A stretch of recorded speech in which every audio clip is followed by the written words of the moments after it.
లోకం ఒక మాయని తెలుసుకున్నాను, ఏది నా సొంతం కాదనుకున్నాను.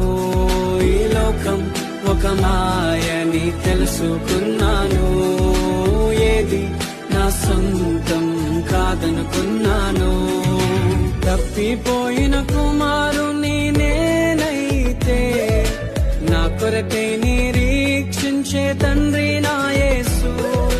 తప్పిపోయిన కుమారుని నేనైతే, నా కొరకై నిరీక్షించే తండ్రి నా